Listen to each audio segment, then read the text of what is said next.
Hey everybody, it's Jason Blaha here, and once again it is time for the Monday Q&As.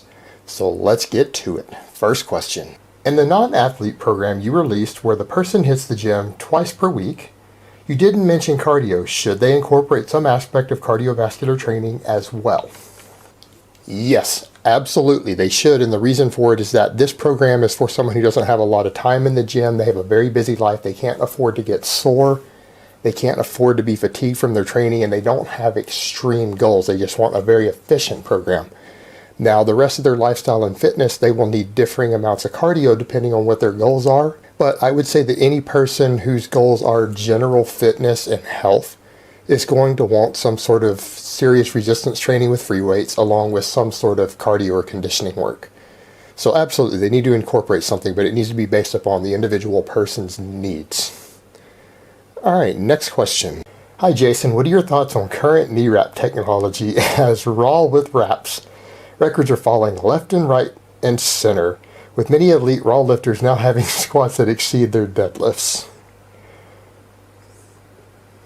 Yeah, it's gotten pretty extreme. And I know for me personally, just cheap wraps that I bought at the strength shop that cost about $30, maybe a little more. I get 20 kilos. That's about 45 pounds out of them on my squats, my maxes or my work sets. And some of these guys with these newer reps that are coming out are probably getting up to 40 or 50 kilos, which means they're getting like 100 pounds out of a set of knee wraps. So they're getting more advanced, and it's getting to the point now to where you can't even call knee wraps raw anymore. They can call it raw with wraps, and that's fine as long as they're adding with wraps, but it's certainly not even raw training anymore. It's giving a bigger advantage than even a belt does at this point. But it's the nature of the sport, and it's the way things go. All right, next question. Is someone's squat form messed up if they feel it more in their quads when squatting on the Smith machine with their feet extended rather than on free weights? Well, their squat form might not be messed up so much as they're not using the correct squat form for what their goals are.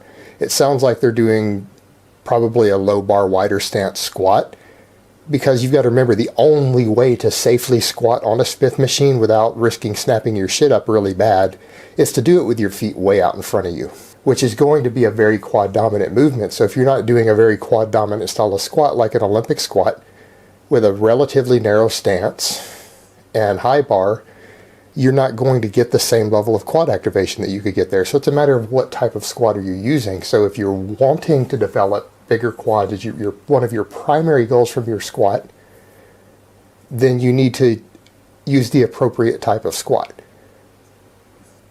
So a very, very simple fix there. Now, your squat form could still be messed up, but I have no way to assess that other than to say that you probably are using some sort of low bar variation and probably too wide of a stance for your goals if you really are trying to develop massive quads as one of the primary goals from your squat.